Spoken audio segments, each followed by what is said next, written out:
দর্শক, আপনি কি কখনো ভেবেছেন ইরান, রাশিয়া এবং চীন এই তিনটি দেশ শুধু কথা বলেই শেষ করছে, নাকি ধীরে ধীরে তারা এমন কিছু কাজ করছে যার কারণে ইউনিপোলার ওয়ার্ল্ড অর্ডার বা এককেন্দ্রিক বিশ্ব ব্যবস্থা চ্যালেঞ্জের মুখে পড়ছে? এই তিন দেশ ডলারের ব্যবহার কমাচ্ছে, গোল্ড, লোকাল কারেন্সি এবং বার্টার সিস্টেমে লেনদেন করছে। তাহলে আপনি কি মনে করেন এই তিন দেশ ধীরে ধীরে মার্কিন ডলারের আধিপত্যের বিরুদ্ধে শক্ত অবস্থানে চলে যাচ্ছে এবং ডলার ঝুঁকির মুখে পড়ছে? আজকের এই ভিডিওতে আমি দেখাবো এই তিন দেশের জোট বা পার্টনারশিপ আসলেই সত্যিকার কাজ করছে। তবে প্রশ্ন থাকছে, যদি সত্যিকারে এই তিন দেশের একটা পার্টনারশিপ এককেন্দ্রিক বিশ্ব ব্যবস্থার বিরুদ্ধে কাজ করে, তাহলে পশ্চিমা মিডিয়া নীরব কেন? কিছুই বলছে না, পশ্চিমা মিডিয়ায় প্রচার নেই কেন? তো দর্শক, চলুন আমরা মূল আলোচনায় চলে যাই। ইরান, রাশিয়া এবং চীনের মধ্যকার যে জোট, এই জোট প্রকৃতপক্ষে আমেরিকার নেতৃত্বাধীন নেটো অ্যালায়েন্স, যেটা ঠিক এই রকম কোনো জোট না। এই তিন দেশের ভেতরে প্রকৃতপক্ষে স্ট্র্যাটেজিক পার্টনারশিপ বা কৌশলগত অংশীদারিত্ব রয়েছে। এই অংশীদারিত্বের ভেতর দিয়ে ক্রমেই ধীরে ধীরে দিন দিন এই তিন দেশের ভেতরে সম্পর্ক ঘনিষ্ঠ হচ্ছে, বিভিন্ন ক্ষেত্রে সহযোগিতা বাড়ছে। সেই সহযোগিতা যেমন রাজনৈতিক ক্ষেত্রে, সেই সহযোগিতা তেমনি সামরিক ক্ষেত্রে, কূটনৈতিক ক্ষেত্রে, এমনকি প্রযুক্তিগত ক্ষেত্রে, অর্থনৈতিক ক্ষেত্রে তো ব্যাপকভাবে বিস্তৃত হয়েছে। কোনো সন্দেহ নেই, এই বিষয়ে আমরা ধীরে ধীরে একের পর এক আলোচনা করব। মার্কিন নেতৃত্বাধীন নেটো জোটের যে সমস্ত সদস্য, তাদের ভেতরে সামরিক সহযোগিতা সবচেয়ে বেশি এবং এটা একেবারে প্রকাশ্য। কিন্তু ইরান, রাশিয়া, চীনের ভেতরে এই সহযোগিতাগুলো এখন কিছুটা প্রকাশ্য হয়েছে, কিন্তু বেশ কিছুদিন ধরে বা অনেক বছর ধরে এগুলো প্রকাশিত ছিল না, অপ্রকাশ্যে চলেছে। ভেতরে ভেতরে গোপনে গোপনে অনেক কিছু বদলে যাচ্ছে। তিন দেশের ভেতরে যে সম্পর্ক, সেটি হচ্ছে ফ্লেক্সিবল এবং লং টার্ম ইন্টারেস্ট বেসড, অর্থাৎ দীর্ঘমেয়াদী স্বার্থ সংশ্লিষ্ট এই তিন দেশের পার্টনারশিপ। এই তিন দেশের ভেতরে ধীরে ধীরে যে বলয় গড়ে উঠেছে বা জোট গড়ে উঠেছে বা অংশীদারিত্ব গড়ে উঠেছে, আমরা যাই বলি না কেন, সেটা হচ্ছে এককেন্দ্রিক বিশ্ব ব্যবস্থা বা ইংরেজিতে ইউনিপোলার ওয়ার্ল্ড অর্ডার বা ইউনিপোলার ওয়ার্ল্ড সিস্টেম ভাঙার জন্য যথেষ্ট একটা উপযোগী জোট। কেন, কি কারণে, সেইটাই আমরা এবার আলোচনা করব। খেয়াল রাখুন, খুব গুরুত্ব সহকারে বোঝার চেষ্টা করুন। রাশিয়া বিপুল পরিমাণে গোল্ড কিনেছে, একইভাবে ইরানের রিজার্ভেও প্রচুর পরিমাণে গোল্ড রয়েছে। আফটার অল, রাশিয়া এবং ইরান দুই দেশেরই যথেষ্ট পরিমাণে গোল্ডের খনি আছে। আবার ওপাশে চীনের রিজার্ভ ব্যাপক, তারা ডলারকে বাইপাস করে অনেকটা নিজেদের মুদ্রাকে, বিশেষ করে ইউয়ানকে পুশ করছে এবং ইউয়ানের মাধ্যমে বিশ্বের বিভিন্ন দেশ লেনদেন করছে, ইরান, রাশিয়া তো বটেই। সেক্ষেত্রে গোল্ডের মাধ্যমে মূলত ডলারকে বাইপাস করার চেষ্টা করছে এবং বাইপাস করা যায়। একটা কথা খেয়াল করুন, আমেরিকা কিন্তু ডলারকে অস্ত্র বানিয়েছে। খুব খেয়াল করুন, কথাটা মনের ভেতরে গেঁথে রাখতে পারেন। ডলার এখন নিরপেক্ষ কোনো মুদ্রা নয়, ডলার কোনো নিরপেক্ষ অর্থনৈতিক বা ফাইন্যান্সিয়াল সিস্টেম নয়। এটা প্রকৃতপক্ষে আমেরিকা এবং পশ্চিমা জগতের একটা রাজনৈতিক অস্ত্র বা পলিটিক্যাল টুল।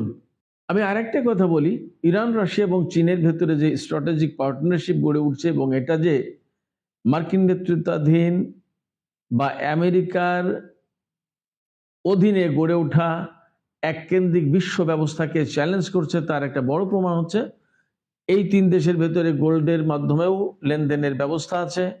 পাশাপাশি লোকাল কারেন্সিতে ইরান রাশিয়ার সাথে লেনদেনের সময় রুবল এবং রিয়ালে লেনদেন করে, রাশিয়া চীনের সাথে বা ইরান চীনের সাথে বা চীন ইরানের সাথে এইভাবে ত্রিপক্ষী যে লেনদেন হয়, তাতে ইউয়ান, রুবল এবং রিয়াল, এই তিন দেশের মুদ্রা ব্যবহৃত হয়।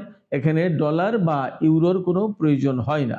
সেক্ষেত্রে এটা শুধুমাত্র এটা কথার কথা নয়, শুধুমাত্র লেনদেন নয়, এটা মার্কিন আধিপত্য করা ডলারকে বাইপাস করার জন্য, ইউরোপীয় ইউনিয়নের মুদ্রা ইউরোকে বাইপাস করার জন্য তিন দেশ নিজেদের লোকাল কারেন্সিতে লেনদেন করে। এটা কিন্তু তিন দেশের ভেতরে বিরাট শক্তিশালী পার্টনারশিপ গড়ে ওঠার বিরাট একটা লক্ষণ বা প্রমাণ।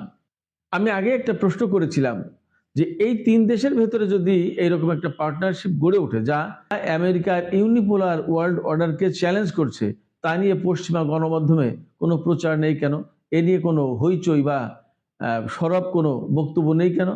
এর জবাব সহজ, খুবই সহজ। সেটি হচ্ছে যে এই কথা যদি স্বীকার করে বা এই কথা যদি আলোচনায় আনে, তাহলে সেটা পশ্চিমাদের জন্য স্বার্থের হানি ঘটায়, পশ্চিমাদের জন্য লস, ক্ষতি, অনেক বড় রাজনৈতিক ক্ষতি, অর্থনৈতিক ক্ষতি। সেই কারণে পশ্চিমা গণমাধ্যম এই ব্যাপারটা একেবারেই লুকিয়ে রাখে, এই নিয়ে কোনো বক্তব্য নেই, যেন দেখেও দেখছে না, চুপ থাকে। এছাড়া এই বিষয়টা নিয়ে যদি আলোচনা হয়, তাহলে পশ্চিমা জগতে এক ধরনের প্যানিক সৃষ্টি হবে। সেটা পশ্চিমা গণমাধ্যম করতে চায় না। আপনারা সবাই হয়তো জানেন যে পশ্চিমা গণমাধ্যমের প্রধান কাজ হচ্ছে ওই সব দেশের সরকারগুলোর এজেন্ডা বাস্তবায়ন করা। এই সমস্ত এজেন্ডার ভিতরে কি থাকে?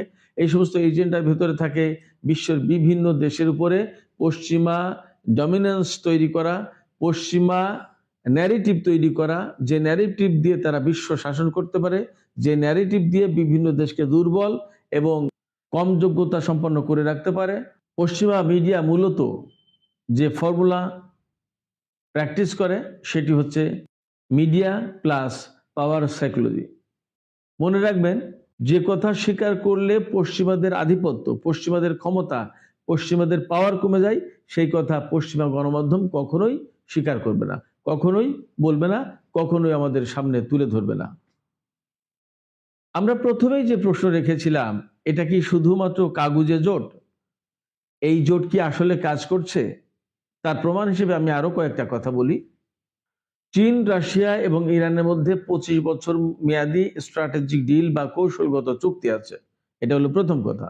দ্বিতীয় কথা হচ্ছে এই তিন দেশের ভেতরে সামরিক সহযোগিতা আছে, জয়েন্ট ড্রিল বা যৌথ মহড়া হয় এবং ইন্টেলিজেন্স শেয়ারিং হয়। তারপরে মিলিটারি যে অ্যাসিস্ট্যান্স, অর্থাৎ সামরিক সহযোগিতা, বিশেষ করে প্রতিরক্ষা সরঞ্জাম, যেমন ইরান রাশিয়াকে কামিকাজে ড্রোন দিয়েছে শাহিদ 136, যেমন চীন ইরানকে ইলেকট্রনিক ওয়ারফেয়ার সিস্টেম, আকাশ প্রতিরক্ষা ব্যবস্থা, বিভিন্ন ধরনের বিমান দিচ্ছে। আবার রাশিয়া S-400 ক্ষেপণাস্ত্র প্রতিরক্ষা ব্যবস্থা, ওরেস্টিং ক্ষেপণাস্ত্র, ইস্কান্দার ক্ষেপণাস্ত্র, Su-35 বা MiG-24 বা আরো বিভিন্ন ধরনের বিমান দিয়েছে। এগুলো মূলত এই তিন দেশের ভেতরে যে স্ট্র্যাটেজিক ডিল আছে সেগুলোকে বাস্তবায়ন করা এবং ক্রমেই তিন দেশের ভেতরে শক্তিশালী পার্টনারশিপ গড়ে ওঠার একটা প্রমাণ। তবে একটা ব্যাপার হচ্ছে যে এই তিন দেশের ভেতরে এই সহযোগিতা ক্রমেই বাড়ছে, কিন্তু লো নয়েজ হাই ইম্প্যাক্ট, অর্থাৎ শব্দ কম, কোনো গল্প নেই, গুঞ্জন নেই, সরব কোনো বক্তব্য নেই, নীরবে নীরবে তিন দেশ ভেতরে ভেতরে কাজ করে যাচ্ছে। এই তিন দেশের ভেতরে এমন স্ট্র্যাটেজিক রিলেশনশিপ বা পার্টনারশিপ গড়ে উঠেছে এবং ধীরে ধীরে শক্তিশালী হচ্ছে, আমি আগেই বলেছি। কিন্তু এই তিনটা দেশ নেটো স্টাইলে, মার্কিন নেতৃত্বাধীন যে নেটো জোট আছে, সেই জোট যেমন অটো ওয়ার সিস্টেমে চলে যায়, অর্থাৎ আমেরিকা যদি কোথাও যুদ্ধে জড়িয়ে যায় তো সব দেশ অটো সিস্টেমে যুদ্ধে জড়িয়ে যায়। হয়তোবা এই মুহূর্তে ইরান, রাশিয়া এবং চীনের ভেতরে যে চুক্তি আছে হয় বা যে পার্টনারশিপ গড়ে উঠছে, তাতে হয়তো এই তিন দেশ অটো সিস্টেমে যুদ্ধে জড়িয়ে যাবে না। অর্থাৎ বলতে চাইছি, যেমন রাশিয়া একটা যুদ্ধে জড়িত, সেই যুদ্ধে ইরান কিংবা চীন সরাসরি জড়িয়ে যায়নি, বাট সবাই বিভিন্ন ধরনের অ্যাসিস্ট্যান্স দিচ্ছে, বিভিন্ন ধরনের সহযোগিতা করছে, এটা পরিষ্কার। আবার এই মুহূর্তে ইরান যখন আমেরিকার সাথে বা ইসরায়েলের সাথে ভীষণভাবে একটা মিলিটারি স্ট্যান্ড অফে দাঁড়িয়েছে, মিলিটারি টেনশন নিয়ে এই মুহূর্তে অবস্থান করছে, তখন কিন্তু রাশিয়া বা চীন সরাসরি ইরানের সাথে আহ, পক্ষ হয়ে একেবারে কারোর বিরুদ্ধে যুদ্ধে জড়িয়ে যায়নি, কিন্তু তারা এমন সাপোর্ট দিচ্ছে যে সাপোর্টটা ইরানের জন্য এই মুহূর্তে অনেক বেশি পাওয়ারফুল, অনেক বেশি কাজে লাগবে। আমি এটাকে মনে করি স্টেজড এসকেলেশন মডেল, অর্থাৎ প্ল্যান করে আস্তে আস্তে সম্পর্ক বাড়ানোর একটা মডেল। একদিনে না, আবার এমন চুক্তি না যে এখনই কেউ কারোর সাথে পক্ষ হয়ে যুদ্ধে জড়িয়ে দেবে, বাট ধীরে ধীরে এমন পর্যায়ে যাচ্ছে যা আলটিমেটলি সেদিকেই যাবে। এখন প্রশ্ন হচ্ছে, অনেকেই বলতে চান যে চীন কি সরাসরি ইরানের পক্ষে যুদ্ধে জড়িয়ে যাবে? বেসিক্যালি চীন একেবারে ক্লিয়ার ডিটারেন্স সিগন্যাল দিচ্ছে, এটা ক্যাজুয়াল কোনো কথা না। এখানে আরেকটা বিষয় আমি একটু গভীরভাবে আলোচনা করতে চাই, সেটি হচ্ছে যে রাশিয়া যে গোল্ড কিনছে, এটা কেন? এটা সরাসরি ইরানের পক্ষ হয়ে যুদ্ধ করার জন্য বা ইরানের সাথে আমেরিকার যুদ্ধ লেগে যাবে সেই জন্য একেবারে সরাসরি তার ঠিক না। ব্যাপারটা এরকম, এটা হ্যাঁ ডেফিনেটলি অনেকগুলো কারণের ভিতরে এটা একটা। যখন ইরান এবং আমেরিকার ভিতরে মারাত্মক রকমের যুদ্ধের আশঙ্কা আছে এবং এরকম যদি যুদ্ধ শুরু হয় তাহলে অবশ্যই বিশ্বের তেলের বাজার প্রভাবিত হবে, হরমুজ প্রণালী অস্থিতিশীল হয়ে উঠবে অথবা বন্ধ হয়ে যাবে, মধ্যপ্রাচ্য থেকে তেল সরবরাহ বন্ধ হয়ে যাবে, বিশ্ব ব্যবস্থা অস্থিতিশীল হয়ে পড়বে, বিশ্বের অর্থনৈতিক সিস্টেমগুলো অনেক ক্ষেত্রে কলাপস করবে, নড়বড়ে হয়ে যাবে, তারপরে স্টক মার্কেটগুলো ফল করবে, গোল্ডের দাম বেড়ে যাবে, অনেক কিছু ঘটবে। তো সেই রকম একটা জায়গায় যাতে রাশিয়ার ফাইন্যান্সিয়াল সিস্টেমে তাদের অবস্থান শক্তিশালী থাকে, সেই জন্য এরকম একটা ব্যবস্থা করছে। এছাড়া রাশিয়া তো একটা যুদ্ধে লিপ্ত আছে, সবকিছু মিলে বিশ্বের সামনে এই মুহূর্তে অনেক বড় ঝুঁকি আছে, বড় ধরনের যুদ্ধ শুরু। সেক্ষেত্রে রাশিয়া বেসিক্যালি যুদ্ধের জন্যই নিজেকে প্রস্তুত রাখছে অল টাইম, যাতে যে কোনো ধরনের অকারেন্স ঘটলে তার অর্থনীতি ভালো থাকে। এবং এই যে তিনটা দেশের কথা বললাম, তাদের নিজেদের অর্থনীতি যদি ভালো থাকে তাহলে তাদের জন্য যে কোনো চ্যালেঞ্জ গ্রহণ করা কঠিন কোনো কাজ হবে না। রাশিয়া গোল্ড এত বেশি কিনছে কেন, তার আরেকটা কারণ হচ্ছে যে আপনারা সবাই জানেন রাশিয়া তার প্রতিবেশী দেশটির সাথে যুদ্ধে জড়িয়ে যাওয়ার পর আমেরিকা এবং পশ্চিমা জগৎ, এমনকি জাপান, দক্ষিণ কোরিয়া, অস্ট্রেলিয়া, নিউজিল্যান্ড থেকে শুরু করে বিশ্বের বহু দেশ রাশিয়ার উপরে ব্যাপকভাবে নিষেধাজ্ঞা দিয়েছিল। সম্ভবত এক সপ্তাহের ভেতরে 6 থেকে 7 হাজার নিষেধাজ্ঞা আরোপ করেছিল এবং পশ্চিমারা আশা করেছিল যে রাশিয়ার অর্থনীতি একেবারে কলাপস করবে এবং রাশিয়ার বিরুদ্ধে এই নিষেধাজ্ঞা আরোপ করার কারণে রাশিয়া বাধ্য হবে পশ্চিমাদের কাছে বা আমেরিকার কাছে সারেন্ডার করতে। কিন্তু দেখা গেল যে রাশিয়া সারেন্ডার তো করেইনি, বরং কিছুদিনের ভেতরে আস্তে আস্তে ঘুরে দাঁড়িয়ে তার অর্থনীতিকে স্ট্রঙ্গার করেছে। এমনকি রাশিয়ার কয়েকশো কোটি ডলার পশ্চিমারা ফ্রিজ করেছে, আটকে দিয়েছে, ইউরোপীয় ইউনিয়ন এবং আমেরিকা আটকে দিয়েছে। সেই ডলারগুলো এখনো ছাড় পায়নি, তারপরেও রাশিয়া টিকে গেছে এবং এই ক্ষেত্রে ইরান ব্যাপকভাবে সাহায্য করেছে। নিষেধাজ্ঞা কিভাবে বাইপাস করা যায় এই কৌশলগুলো তারা দিয়েছে। পাশাপাশি চীন, ভারত এবং এইরকম বেশ কিছু দেশ রাশিয়ার কাছ থেকে ব্যাপক মাত্রায় তেল কিনেছে। এমনকি রাশিয়ার সাথে ইরানের এই সময় সহযোগিতা, অর্থনৈতিক এবং রাজনৈতিক সামরিক সহযোগিতা বৃদ্ধি পায়। সেক্ষেত্রে পশ্চিমা নিষেধাজ্ঞা বা পশ্চিমাদের চাপিয়ে দেওয়া নিষেধাজ্ঞা যাতে বাইপাস করতে পারে, মোকাবেলা করতে পারে, যাতে নিষেধাজ্ঞা আরোপ করলে ক্ষতিগ্রস্ত না হয়, তার জন্য গোল্ড কিনে রাখছে যাতে তার ফাইন্যান্সিয়াল সিস্টেমটা নিজের হাতে থাকে। এছাড়া ডলার মার্কিন নেতৃত্বাধীন সুইফট সিস্টেমে চলে, গোল্ড কিন্তু সুইফট সিস্টেমে চলবে না, নিজের কন্ট্রোলে থাকবে। ফলে তার অর্থনৈতিক ব্যবস্থা নিজের কন্ট্রোলে থাকবে এবং সেফ অ্যান্ড সিকিউর থাকবে।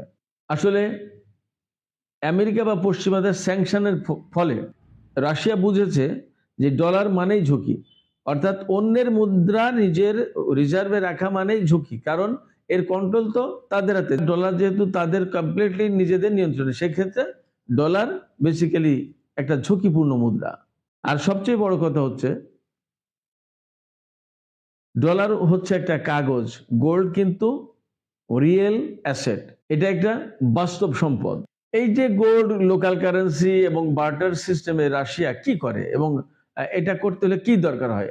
দেখেন, যে সমস্ত দেশের ভেতরে খুবই বিশ্বাস, আস্থা, ভরসা এবং ফ্রেন্ডশিপ আছে, পার্টনারশিপ আছে, তারাই শুধুমাত্র বার্টার সিস্টেমে চলতে পারে, লোকাল কারেন্সিতে লেনদেন করতে পারে। বার্টার সিস্টেমটা কি? ধরুন ইরান চীনকে তেল দিল, এই তেলের বিনিময়ে তেলের যে দাম, এই দামে চীন থেকে বিমান কিনলো বা টেকনোলজি কিনলো বা ইলেকট্রনিক ম্যাটেরিয়ালস কিনলো বা অন্য জিনিস কিনলো। যেমন ইরান ভারতের কাছে তেল বিক্রি করে ভারত থেকে প্রচুর পরিমাণে চাল কেনে বা আরো বেশ কিছু প্রোডাক্ট কেনে, বাকি টাকা হয়তো ক্যাশে দেয় বা ডলারে বা ইউরোতে বা লোকাল কারেন্সিতে লেনদেন হয়। এই যে লোকাল কারেন্সি এবং বার্টার সিস্টেম, এটা কিন্তু বিরাট একটা আস্থার ব্যাপার। যেসব দেশের ভেতরে এরকম পার্টনারশিপ থাকে, ফ্রেন্ডশিপ থাকে, শুধুমাত্র তারা এগুলো ব্যবহার করতে পারে। সেক্ষেত্রে আমরা আলোচনার শেষ দিকে এসে বলবো যে রাশিয়া, ইরান এবং চীন, এই তিন দেশের ভেতরে যে কৌশলগত পার্টনারশিপ গড়ে উঠেছে তা নিঃসন্দেহে অনেক গুরুত্বপূর্ণ এবং এই গুরুত্বপূর্ণ জোটটি বিশ্বের জন্য একটা শান্তির বার্তা বয়ে আনতে পারে, যদি কিনা গোপনে গোপনে নীরবে তারা যেভাবে এগিয়ে যাচ্ছে, এই বন্ডেজটা, এই পার্টনারশিপটা যদি অক্ষুণ্ণ থাকে এবং তারা যদি সুনির্দিষ্ট লক্ষ্যকে সামনে রেখে এগিয়ে যেতে পারে, তাহলে বিশ্বে ইউনিপোলার সিস্টেমের পরিবর্তে মাল্টিপোলার সিস্টেম অর্থাৎ বহুপক্ষীয় বা বহুকেন্দ্রিক বিশ্ব ব্যবস্থা গড়ে উঠতে পারে। সেখানে ইরান, রাশিয়া এবং চীন ইম্পর্ট্যান্ট রোল প্লে করবে এবং ওয়ার্ল্ড অর্ডার চেঞ্জ হয়ে যেতে পারে। প্রকৃতপক্ষে এই তিনটি দেশ পার্টনারশিপের ভেতর দিয়ে যে বিশ্ব ব্যবস্থা গড়ে তুলতে চাচ্ছে, সেটা এমন একটা ভবিষ্যৎ, এমন একটা অবস্থা তৈরি করবে, এমন একটা জগৎ, এমন একটা দুনিয়া তৈরি করবে, যেটা হবে মূলত ডলারের ডমিনেন্স থেকে মুক্ত একটা বিশ্ব ব্যবস্থা। হয়তো আমাদেরকে তা দেখার জন্য আরো অনেকটা সময় অপেক্ষা করতে হবে, তবে এটা হয়তোবা অসম্ভব কিছু না। সুপ্রিয় দর্শক, আজকের আলোচনা শেষ করব। আলোচনা শেষের আগে আপনাদের কাছে যথারীতি কয়েকটি প্রশ্ন রাখতে চাই, ভেবে দেখবেন। যদি সুযোগ থাকে তাহলে কমেন্টে জানাবেন। প্রশ্ন হচ্ছে, তিন দেশের ভেতরে যে জোট গড়ে উঠছে বলে আমি এতক্ষণ বললাম, তা কি প্রকৃতপক্ষে বাস্তবে রূপ নেবে এবং তা কি ইউনিপোলার ওয়ার্ল্ড অর্ডারকে চ্যালেঞ্জ করতে পারবে? আপনি কি মনে করেন গোল্ড এবং ডলার ফ্রি ট্রেড অর্থাৎ ডলার মুক্ত বাণিজ্য নতুন একটা বিশ্ব ব্যবস্থা গড়ে দিতে হেল্প করবে? সুপ্রিয় দর্শক, মতামত জানান। আজকের আলোচনা এখানেই শেষ করছি। আপনারা সবাই ভালো থাকুন। ভিডিও ভালো লাগলে লাইক, কমেন্ট, শেয়ার করতে ভুলবেন না। আর পরবর্তী আপডেট জানার জন্য টক উইথ সিরাজে নজর রাখুন। চ্যানেলটি সাবস্ক্রাইব করে সঙ্গেই থাকুন। সবাইকে ধন্যবাদ। আল্লাহ হাফেজ।